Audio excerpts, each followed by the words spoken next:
ఒక ఇన్సిడెంట్ చెప్తాను. మీరు అలాంటోళ్ళని ఎదుర్కొన్నారా మీ జీవితంలోనే చెప్పండి.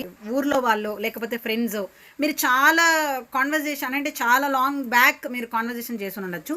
మళ్ళీ మీరు కాన్వర్జేషన్ చేసేటప్పుడు వాళ్ళని హాయ్ ఎలా ఉన్నారు ఏంటి అని అడుగుతారు. కానీ మిమ్మల్ని అడిగేటప్పుడు వాళ్ళు మిమ్మల్ని తిరిగి అదే క్వశ్చన్ అడిగేటప్పుడు బాగున్నారా, ఏం చేస్తున్నారు, ఎక్కడున్నారు, జాబ్ మారారా, జాబ్ షిఫ్ట్ అయ్యారా, ఎంత శాలరీ, పెళ్ళయిందా, పిల్లలున్నారా, ఏంటి, ఎన్ని రోజులైంది, అన్నీ.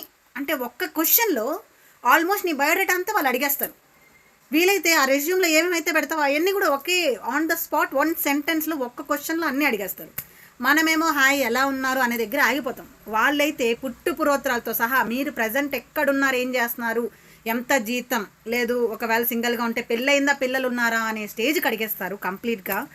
సో మనం ఆన్సర్ చెప్పే అంత ఊపిరానన్ని ప్రశ్నలు వేస్తారనమాట. అవి గుర్తుండవు వాళ్ళు ఎన్ని క్వశ్చన్స్ వేశారు అనేసి అని. బట్ ఒక్క క్వశ్చన్ లాగా ఉంటుంది కానీ it packed with whole life.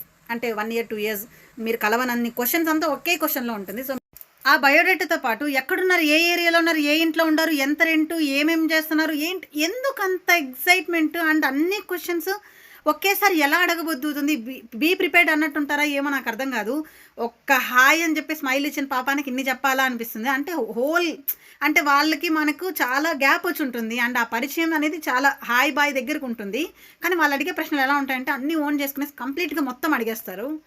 కొన్నిసార్లు వియర్డ్గా ఉంటుంది. అబ్బా ఎందుకురా వీళ్ళకి హాయ్ చెప్పినాం అన్నట్టు ఉంటుంది. ఎందుకంటే అన్నీ చెప్పే అలవాటు ముందు ఉండదు. బట్ మనం హాయ్ చెప్పి స్మైల్ ఇచ్చిన దానికి వాళ్ళు అన్ని క్వశ్చన్స్ వేస్తారు, అన్నీ చెప్పాల్సి వస్తుంది. ఏంట్రా అనిపిస్తుంది. అంటే కొన్ని ఉంటుంది కదా మనకి ప్రైవసీ అనే మ్యాటర్స్. సో వాళ్ళు ఈవెన్ శాలరీ ఎంత, నెలకి ఎంత వస్తుంది, ఏంటి అన్నీ అడిగేస్తారు. బై మిస్టేక్ పెళ్లి ఫిక్స్ అయిందంటే ఆ అబ్బాయి ఏం చేస్తున్నాడు, ఆ అబ్బాయి ఏ ఊళ్ళో ఉంటాడు, ఎక్కడ ఉంటాడు, ఏం చేస్తాడు, ఎంత జీతం, ఏంటి, never ends. I can't say. But still ఇలాంటి వాళ్ళు ఖచ్చితంగా మీకు తగులుంటారు ఎక్కడో ఒకచోట. అవును తగిలారు, నిజమే కదా అని మీకు ఏదైనా అనిపిస్తే మీ ఒపీనియన్స్ కామెంట్ సెక్షన్లో మెన్షన్ చేసేయండి.